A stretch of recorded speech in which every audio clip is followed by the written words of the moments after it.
This is Shine On, the Health and Happiness Show, an Ella's Leash production. Heard as a podcast around the world, but heard first on radio stations 100.7 WHUD FM and Real Country 920, 1260, and 1420 AM, all in New York's Hudson Valley. Shine On, bringing you healers and dreamers and people who want to make life richer. It's your time to shine on.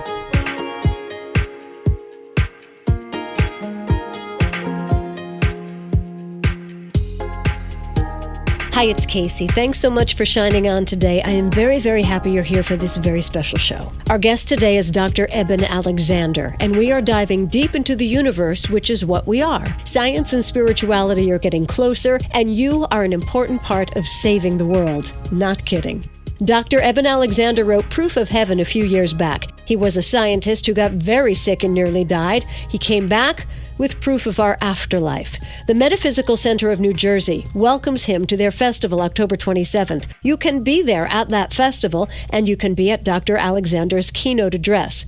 We spoke a few years ago when the first book came out. Doctor, I picked up Map of Heaven the other night. I'm enjoying it very much, but that's not your most recent book, is it? No, that was the second book. The latest is really the reason this is big news, and that's called Living in a Mindful Universe. That book really just begins to connect the dots on the scientific revolution that's going on around the nature of consciousness. And that really is the big news here, because this scientific revolution is one that enables kind of the realistic understanding in our lives, not only of things like the afterlife, but also of reincarnation. So it's a tremendous movement in the scientific world around the nature of consciousness that is truly big news for all involved, and that's why Living in a Mindful Universe is a newsworthy book. Okay. Now, are you saying we are mindful in the universe, or the universe itself is mindful? The universe itself is mindful. It's really kind of astonishing. We all seem to have a relationship with a self-aware universe that's built into the very fabric of the universe. I mean, we pretend that we're separate from the universe, and that's been an assumption of the scientific revolution for centuries, that the scientific observer witnesses the universe and then reports on it. Well, quantum physics showed us that you're never separate from the universe, and anyway, we go into that in a lot of detail in Living in a Mindful Universe, but it basically is the notion that we're all sharing one mind, even though we have this notion of separation. The life review and near-death experiences, which occurs in more than a quarter of cases, is very strong evidence that these boundaries of self in many ways are part of a fiction that supports our living this drama, but we really are sharing that one mind. Okay, we are talking to Dr. Eben Alexander, and you say we are sharing one mind. I would say many people will live their entire lives never opening themselves up to that. Would you agree with that? Well, I agree. I mean, the way this is all set up, we're supposed to believe that, we have our own consciousness. The scientific, conventional scientific view is that the physical world is all that exists, and therefore our body and our brain must somehow be producing consciousness out of physical matter. And that's where it really hits a wall and does not work. Whether you're looking at the hard problem of consciousness, which is really the impossible problem of trying to understand it all within a very limited view such as physicalism or materialism, but also the deepest notions of quantum physics, which have been kind of haunting us and challenging us for almost a century now, and basically are converging on a realization from those experiments in quantum physics that there really is only consciousness, and that the physical world emerges out of consciousness. And this is something that's very revolutionary in many ways, even though inklings of this kind of wisdom have been around for thousands of years from various spiritual traditions. But now quantum physics and the neuroscience of consciousness are all converging on this notion of idealism, that the mental realm is primordial and dictates all else that we witness unfolding in this material realm. Okay, so if we are sharing one mind, then the universe doesn't react to us personally or separately because we're part of the universe? Well, it's, our language gets in the way and conspires to fool us. I mean, we are essentially one with the universe. Each and every one of us as a conscious being has this profound relationship, so that if we try and look at it that there's a the fundamental model of materialist science, that there's a physical world out there demanding our explanation, what we find is there's far too much influence of the mental. For example, placebo effect.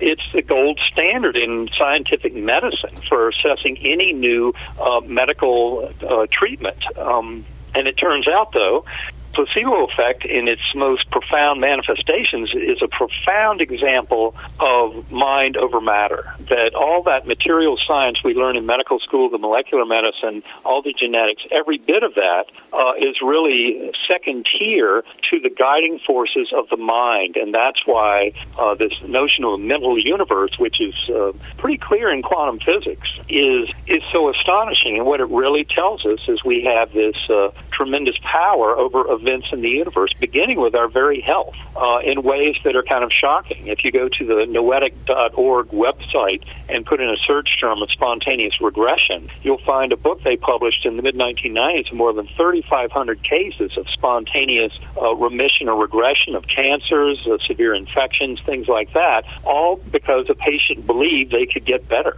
So that's where this is really astonishing, is the materialist model that pretends it's all just physical matter going through its stuff based on laws of physics, chemistry, biology, and completely ignoring the power of mind over matter, which medical science has admitted to for the last 6 decades, right. Through placebo effect.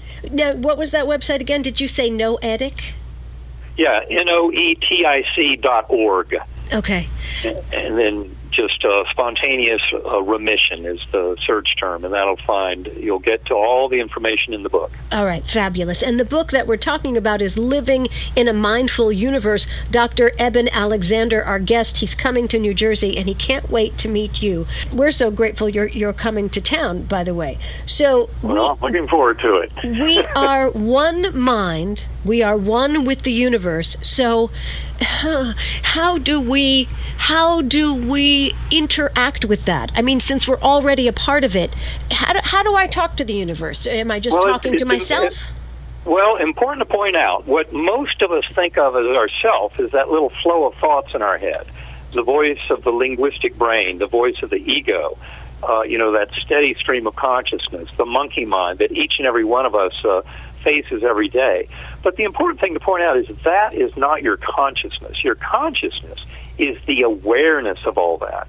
And what I found beginning about 2 years after my coma is the only way to make sense of my near-death experience was to explore consciousness very intentionally and directly. And by that, what I mean is develop a form of meditation, of going within, of examining kind of your inner world and exploring it. And what you end up finding is you have access to a tremendous amount of information. Now, the first step that most people know of when they've heard of meditation is quieting the mind. And that is a first step. But then the universe offers so much more. The quieting the mind part is simply acknowledging that that little stream of thoughts in your head, the voice of your ego, is not who you are, and putting it into timeout and allowing your conscious awareness to expand to much more. And again, it's the little voice in the head, the monkey mind, that Michael Singer in his book, The Untethered Soul, he calls that voice in our head the annoying roommate. And that's really the best way to picture it. And, of course, that is our pathway to truth for scientists like me before my coma, using my rational mind, my linguistic voice in my head and all that. But the universe can give us much more complete information about this if we learn to silence that little voice in the head. And that's where sacred acoustics is so powerful. And I would encourage anyone who's interested, just go to sacredacoustics.com and start exploring her website. That's my life partner, Karen Newell. She's also the co-author of the book Living in a Mindful Universe. And I would also suggest that people, without spending one penny on this, can get involved in a 33-day journey into the heart of consciousness. If they go to EbenAlexander.com, that's EBEN Alexander.com, and right there at the welcome page is a banner that wiggles in your face, your 33-day journey into the heart of consciousness. More than 8,000 people around the world have taken that course to date, and many of them leave comments on all 33 of those pages, and it's a community of like-minded souls who are really into this kind of union of science and spirituality, because it really, that's why all of this is so important, is it's really a union of the two most fundamental forces in our culture, science and spirituality, all over the nature of consciousness itself. And I think many people will be surprised to find that the science of this is already quite advanced if you're willing to read it and pay attention to the details, but it supports not only the reality of the afterlife, but also the reality of reincarnation. And the group at University of Virginia, Division of Perceptual Studies, and their website, very important site for you to learn much more about this, is uvadops.org. And there they have a tremendous amount of information. And one piece of information that's there is a case report of my medical records that just came out in September 2018 in the Journal of Nervous and Mental Diseases, a very respected peer-reviewed medical journal that really supports all the story that I put out in Proof of Heaven and goes even further, because they realized just how ill I was, how my brain was so damaged that I should have been able to experience nothing, no hallucination, no dream, none of that should have been possible in that brain, and yet I experienced that incredible story that I told in Proof of Heaven. Right. And this case report is a very important objective scientific touchstone, because in fact the peer reviewers were very confused because the medical records appeared to be of someone who would die. They couldn't understand how someone could even survive that illness. That was the shock I had when I reviewed my own medical records as my brain was recovering and all my neurosurgical knowledge was coming back. But they go so far in a peer-reviewed medical article as to suggest that the miraculous nature of my recovery might have been due to the spiritual content of my near-death experience. And for a group of physicians who are not involved in my care to make such an extraordinary statement in the peer-reviewed medical literature is definitely newsworthy. Okay, so these scientists said, because you had this very spiritual experience in your near-death experience, that is what helped you get better? That's what these scientists are saying? Exactly, and it's because they're aware of other similar cases. People who read that case report, and anybody can access it if you go to my website, ebenalexander.com, look at the blog I wrote in September 2018, and in the fourth paragraph, there's a link directly to the medical report itself. And it turns out that those doctors were also aware of cases like Anita Morjani. She wrote a book called Dying to Be Me. She had advanced stage 4 lymphoma, was deep in coma, down to 85 pounds, should have died within hours. That was in February 2006. She made a profound recovery in which her cancer completely disappeared. I've given presentations with her around the world. Anita is alive and well, and her cancer went away. Likewise, the story of Dr. Mary C. Neal, an orthopedic surgeon who wrote a book called To Heaven and Back. She was in a kayaking accident in Chile in the late 1990s, in which her kayak was driven deep underwater, broke both of her legs, pinned under a boulder 10 feet down for more than 30 minutes.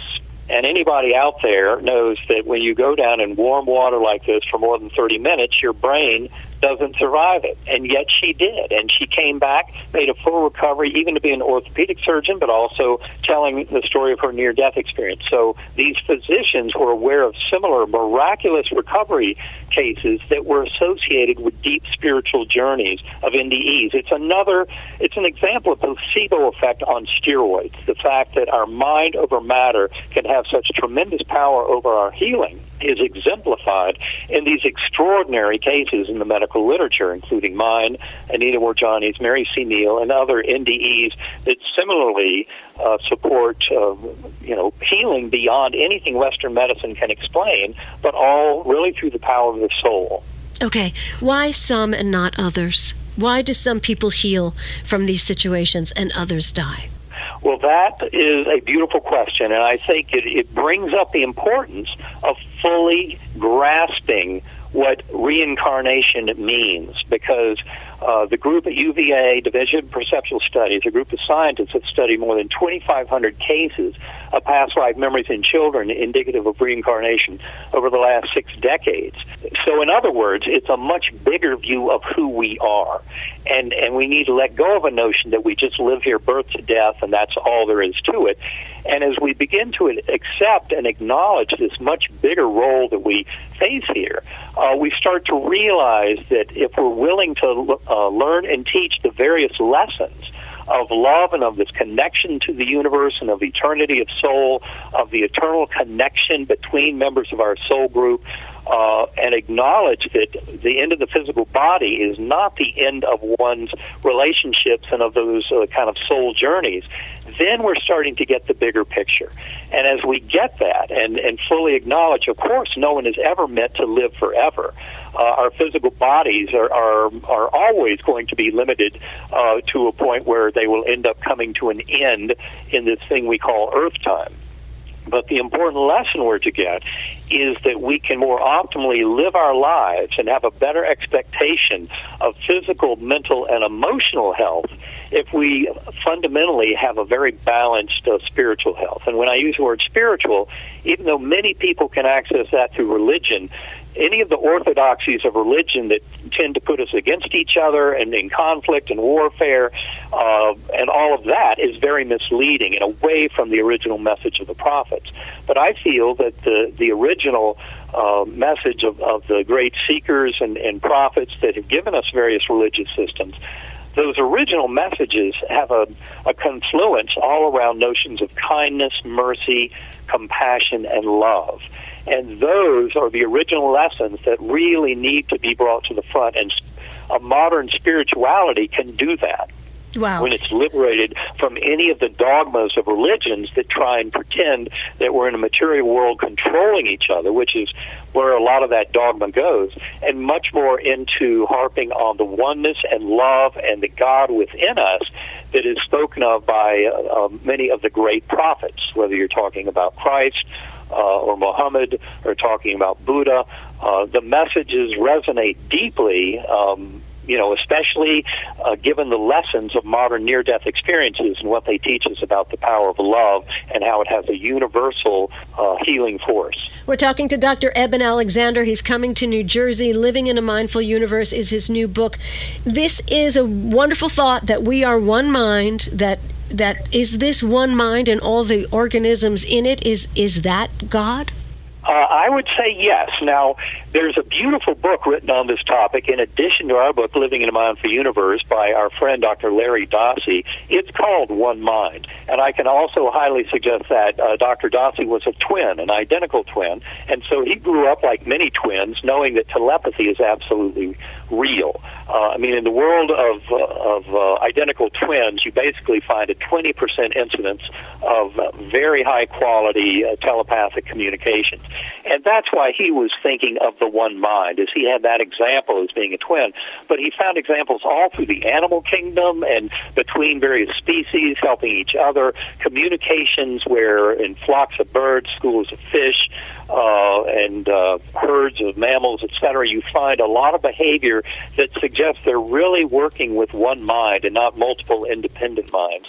And I think especially when you look at quantum physics and what some of the founding fathers of that field tried to tell us about the primacy of consciousness, like Werner Heisenberg and Paul Dirac and Louis de Broglie and other founding fathers of quantum physics all talked about the fundamental nature of consciousness and how you could not see it as derivative from a brain or from anything in the physical realm, but the consciousness is more fundamental.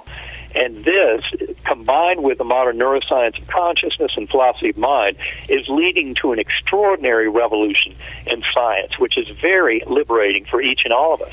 But part of it is realizing that that thing we call consciousness is actually shared, and there's a tremendous amount of evidence for what is called non-local consciousness.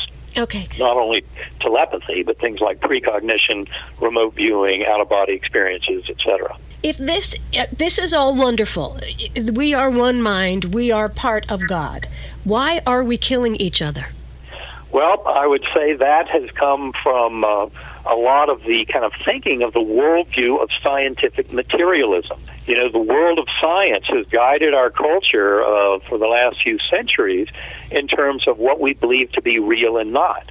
Now, unfortunately, materialistic science is actually an old holdover that should have gone extinct 80 years ago, because it has nothing to do with the findings of quantum physics, which are absolutely revolutionary and completely open the door to the reality of the mental nature of the universe and the primacy of mind.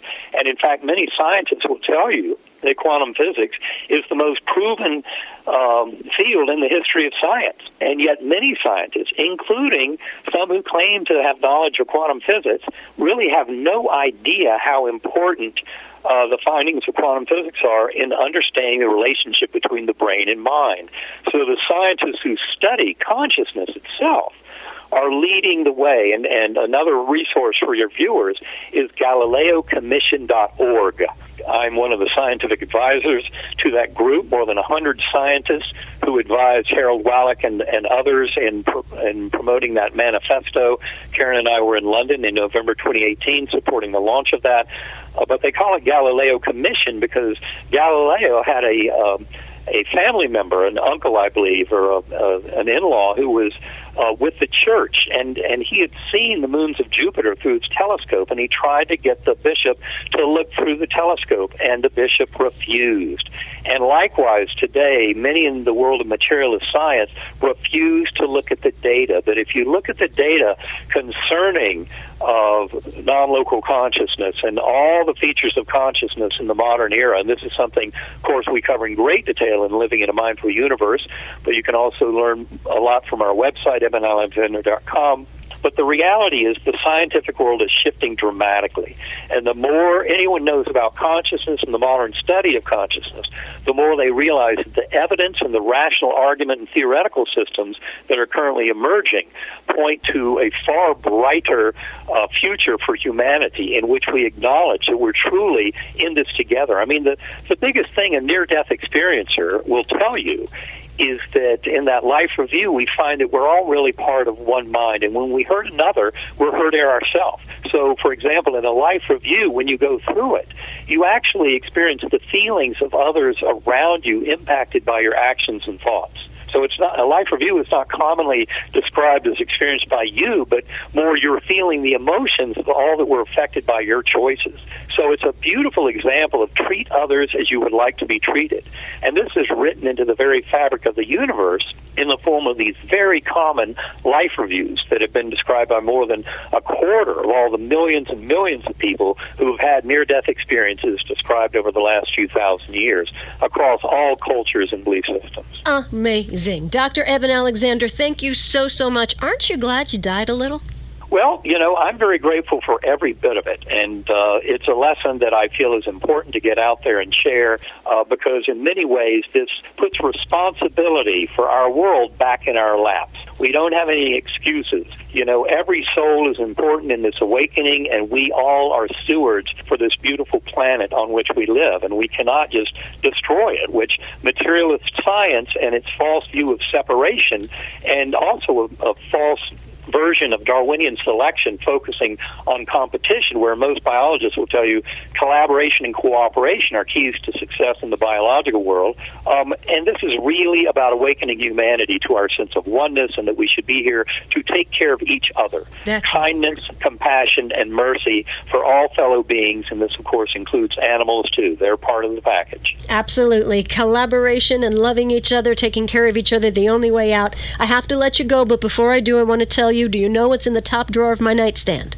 I might guess a book. It's the audio book of Proof of Heaven with a letter to my family that says, if there's ever a day when I'm not here, listen to this, because I'm still Oh, that is so sweet. Well, I must say a lot of people find comfort in that book because it really does help to unite science and spirituality in the modern era. Thank you, Dr. Eben Alexander. I'm going to repeat all of these websites that you mentioned and also tell people where to find you in New Jersey. Have a beautiful day. All right. Thank you very much. Appreciate it. Talk soon. And you are invited to hear more from Dr. Eben Alexander at the 18th Annual Mind, Body, Spirit Fall Festival at the Hilton Hotel in Hasbrook Heights, New Jersey, Sunday, October 27th from 11 till 5. Dr. Alexander's keynote is at 4 in the afternoon. MetaphysicalCenterofNewJersey.org. And jot this down, noetic.org, uva.dops, Karen Newell, Sacred Sounds, GalileoCommission.org, Dr. Eben, E-B-E-N, Alexander. Get tickets to see him in New Jersey, October 27th, MetaphysicalCenterofNewJersey.org. I can't find the right words to tell you what I'm feeling right now. I think you know. And our thought for the day is from Dr. Eben Alexander, who said just minutes ago, every soul is important in this awakening, and we are all stewards for this beautiful planet. Go. Shine on.